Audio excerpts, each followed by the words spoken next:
Hey everyone, Kane from VividChim here, and today I wanted to give you guys my early impressions on CD Projekt Red's Cyberpunk 2077. In this video, I'll be talking about the PC version of Cyberpunk specifically, with 16 hours of gameplay logged across 2 different save files. To make things a little bit different from the fully scripted review that will come at a later date, I've decided to gather some questions from my peers in the content creation world, and they've asked me a few questions about the game. They wanted to hear my thoughts on certain things and my opinions on certain things.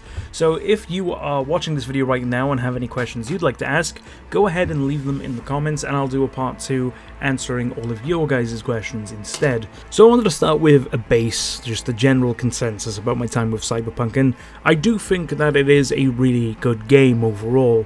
I've had a great experience so far. It's a stunning world, or a breathtaking world if you want to use that meme. And it's a really interesting and engaging story from what I've experienced as of writing this, and it's surprisingly impressive in terms of character, scenes, and atmosphere. The atmosphere especially surprising me, as I found myself getting really invested into every scene and mission that I took part in, and while the performances do have a lot to do with that, I found upon reflection that it was actually more CD Projekt Red's setting of the scene for each individual scenario. I thought that was a little bit better overall, and I think that contributed to my enjoyment more so than the performances, which are great, but it's definitely things like the tension that certain scenes set up. I think it goes a long way in making everything a bit more memorable in Cyberpunk. I do have my issues with Cyberpunk though, and for that I first want to go into the first question of the evening as it kind of segues into it. So the first one we have is from the_cursed Titan on Discord. He's also on Twitch, you can find him over there, he's a great guy, and he asks, what has been the most fun gameplay mechanic, parentheses like using blades, hacking, driving, etc. And this was something that I actually had to think about for quite some time. There's a lot of good gameplay elements of this game. Everything's relatively good, or nearly everything's relatively good, you know, and nothing really stands out as superior to anything else. They're all kind of at the same level, and in some instances that's because it's surpassed my expectations. Well, to be fair, in a lot of instances it's because it surpassed my expectations, you know. I was expecting the gunplay and the melee combat to not be very good, and I actually think they're not too bad, even without the added benefits of having like rumble if I were to use a controller. But yeah, I think it goes a long way. They're really well done. We'd heard a lot of rumours about the delays having to do a lot with the combat being reconfigured because it wasn't really up to scratch, and I think they've done a good job in that aspect. It's definitely come out a lot better. The hacking, meanwhile, is, whilst a little bit complex initially, it's actually really fun. I've had a lot of fun messing around with it on my corpo playthrough that I'm doing on Twitch. I think that's pretty good. But yeah, it's one of those things where nothing really stands out. But to answer the question, I think I'm going to go ahead and give the win in terms of gameplay mechanics to the life path orientated dialogue options that appear throughout the game. And I know that might seem like a very weird thing to give the win to here, as unique dialogue choices aren't really anything new, but the way Cyberpunk implements them, I think, is a lot better than most games currently. It's directly tied to your origin story that you picked when making your own version of V, so it's a lot more personable than a simple morality option that appears for being a good guy or a bad guy depending on what you're doing in the game. And I think it fits the Cyberpunk world a lot better than a morality choice, as everything's a bit morally dubious and grey, so having an angel or a devil choice doesn't really make a whole lot of sense and fit, but these ones are really cool. It's a lot more personable to the player as well. It allows them to invest a bit more into the role-playing aspect of the game, which is something that I'm very much into. I love role-playing in general. I love D&D, for example. I'm a big fan of that, so anything in video games that can enhance that and allow me to truly sort of become a character whilst I'm playing a game, I think that goes a lot further in my book. And also want to give a shout out to the achievements on the game, one of them being the Stanislavski's method, which relates to using life path dialogue options 10 times. Stanislavski, who don't know, is kind of like a dramatic kind of method of acting, which means you go really into your roles, you become the character in essence.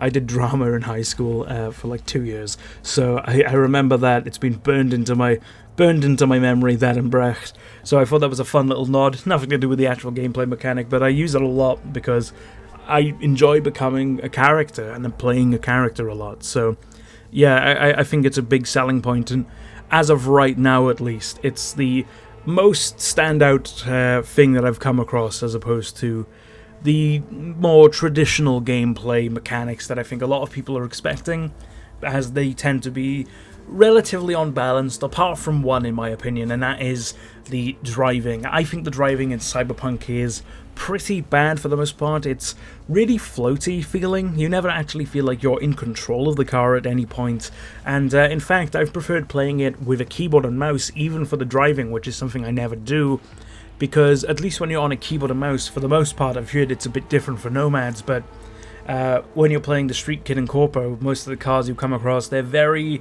easy to control and drive around with just the keyboard and mouse. It's a lot easier to kind of restabilize yourself, whereas if you're playing with a controller, it's almost unplayable in my opinion. It's horrendous. Even with the dead zones on the controllers turned down to a minimum, it's just... it feels like you're not controlling the car. It's almost like it's on ice the entire time. But yeah, the cars themselves look fantastic. I just want to put that out there. They look really cool. Love all the effort they've put into making them feel unique and very much in-fitting with the world and the world design. But if I wasn't so adamant about exploring the world myself without the use of fast travel, I would never touch a car in this game again. I'd rather just fast travel somewhere and walk. But because I'm so dedicated to wanting to explore this world and get the most out of it, it's it's something I have to deal with. So that's definitely the worst one, and is one of my big problems with Cyberpunk. It's arguably the worst part of the game for me. Touching upon what I briefly mentioned there, actually, about me wanting to explore this vast world, we have Lepley's question. You can find our Lepley on Twitch as well. She does Monday Night Marbles, playing marbles on stream. Very good, very chill. And she asks, what has been your favourite location in the world so far, aesthetically or serves a purpose? And I actually found this one to be a really interesting question, because overall I think Cyberpunk is a beautiful game. It's a stunning game. Looks incredible on PC, and whilst my PC isn't the best in the world, it's good enough to really make this game shine and look phenomenal. You know, it feels like a next-gen game, in my opinion, and whilst the console version sadly don't reflect that, and we'll touch a bit on that a little bit later, it's very much a game that I think, especially on PC, you can get a lot out of in terms of just how it looks. It's absolutely beautiful. It's a shame the photo mode kind of sucks, it's a bit lackluster, but there we are. Hopefully they can improve that a little bit later, but yeah, I'm very impressed with how this game looks. As for locations, there's multiple standout things, because like I said, everything looks really good, but multiple standout specific locations. I really like the Jig Street in Japantown. It's like this grimy neon like underground market full of like sex workers and sex shops or whatever, and yeah, I really like the aesthetic of that place. It's like neon. It's almost like a Blade Runner street, you know. It looks really cool. And the other one is the El Coyote Kojo, or El Coyote Cojo, I can't pronounce it properly. It's a bar, it's owned by Jackie's mum, and yeah, it's a really cool place. It looks like the best kind of place to just hang out with friends, and it's almost like a pub, honestly. It's really cool. You can just go there, you can have a few drinks, and it would be the kind of place I'd like to hang out. But if I were to give it to a specific place that I think is better than everything else, is pretty much anything with the name Arasaka on it. All the corpo stuff looks amazing. It's all sleek, futuristic, Japan-inspired interiors for Arasaka, and they're right up my alley. They look unbelievable, especially with the lighting and the ray tracing on. It looks absolutely incredible, and the location for the heist mission actually is the one I'm going to nominate. It's one of the early missions in the, I believe, first act of the game. It's essentially where you go to steal something from Arasaka, and yeah, it looks absolutely stunning. It's such a good location. I think really sums up how amazing this game looks at its best.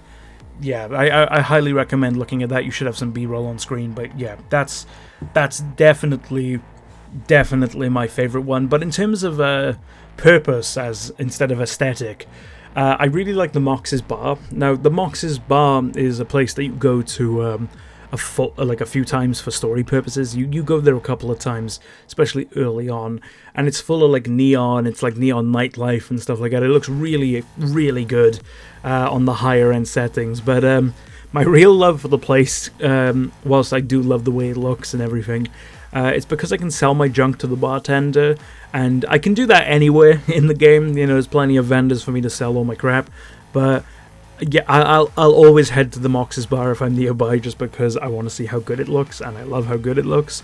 So yeah, I'll always go there if I can.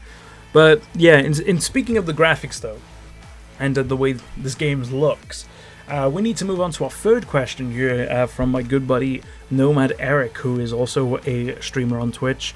He streams a lot of JRPGs actually.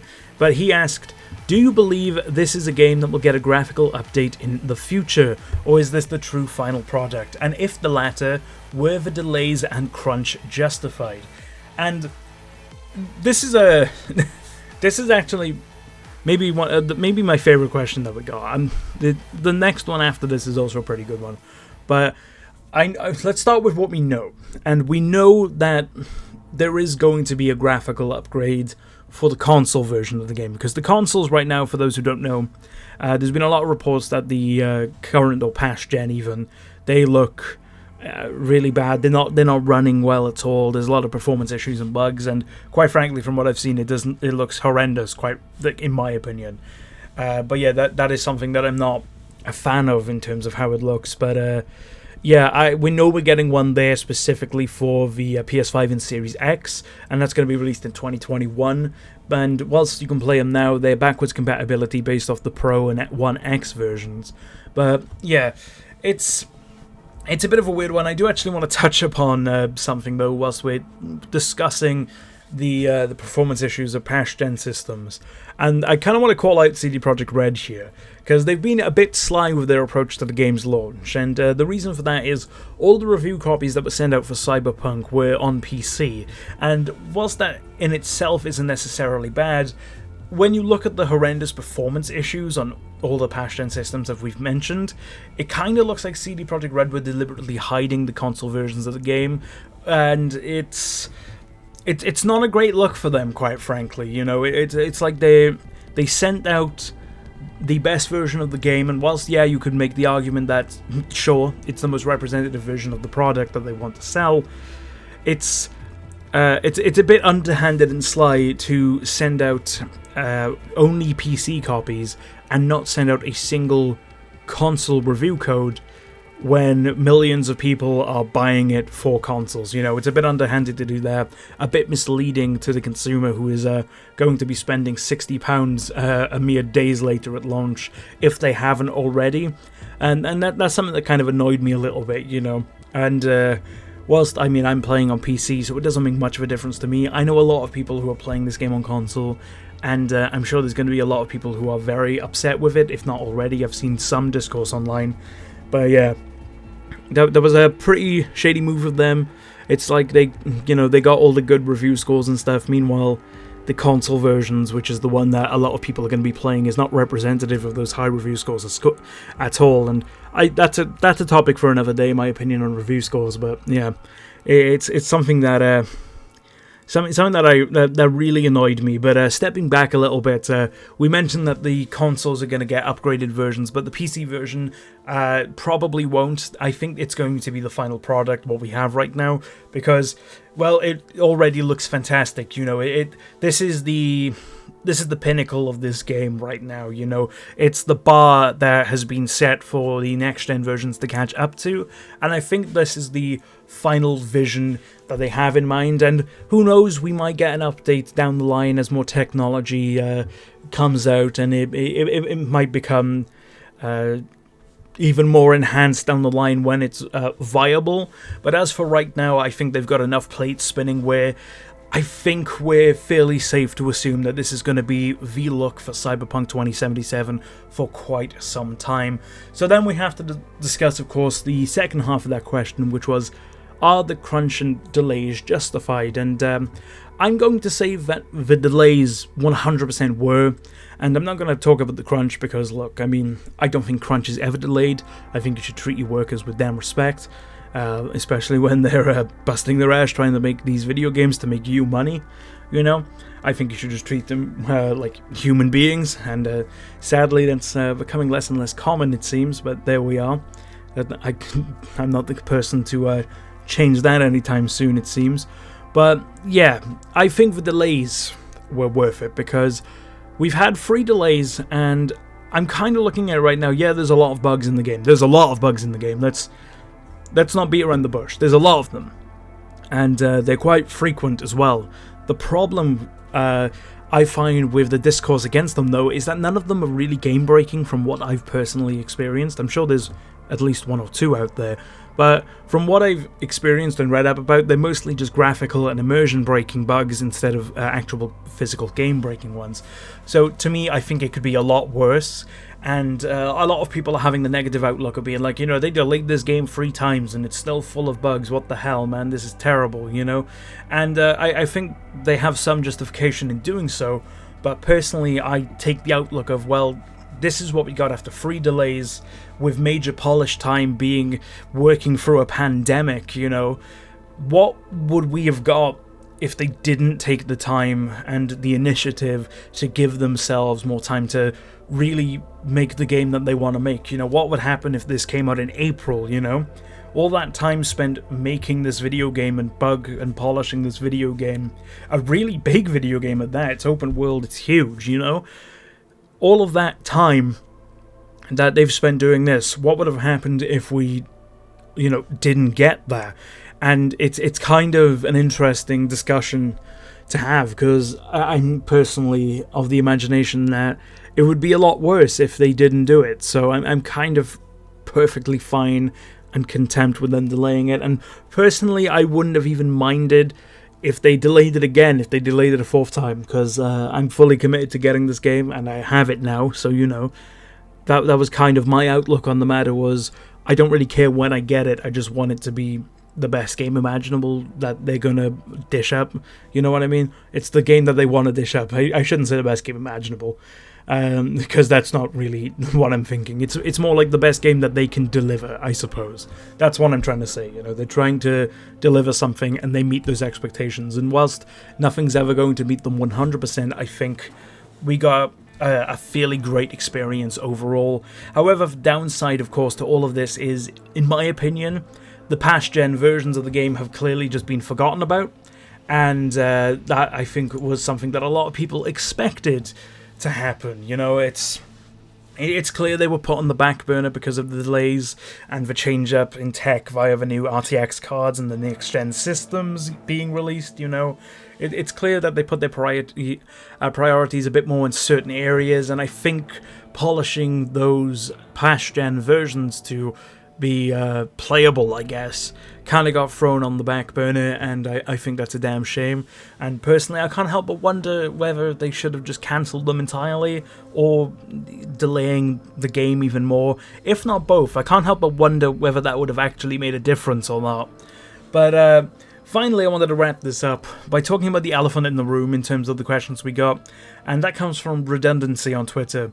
And he asks, how would you describe this game?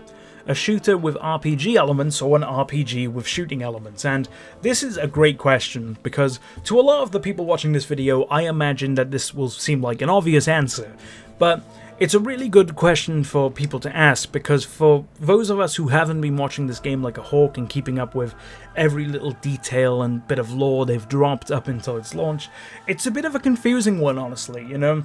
From all of the discourse I saw leading up to its launch online, it looks a bit like a sci-fi GTA game, and that's kind of the that's essentially the vibe I've gotten from a lot of people. They think it's a shooter with some RPG elements set in a sci-fi dystopian world, and it's it's a fair comparison to make, you know, at a glance, if you were to not really read into it too much and just kind of go along with the hype train or just pick it up, you know. There's heavy gunplay, there's crime, there's sex, drugs, alcohol, and driving in a sandbox world, you know. There's the core elements of a GTA Online-esque experience, essentially, but a single-player game, so I can see where the confusion comes in, especially when a lot of the non-Keanu-related marketing has been focused on the combat instead of the RPG-focused elements, in my opinion, you know? They've focused a lot more on the broader strokes that aren't as niche to people, you know? Things like the cars, things like the gunplay, you know? That's taken more of a front, I suppose, in terms of the way this game was marketed to gamers, and I think that's perfectly fine because they're trying to sell more copies at the end of the day, which they've clearly done really well, based on its 8 million pre-orders, I think it was, something like that.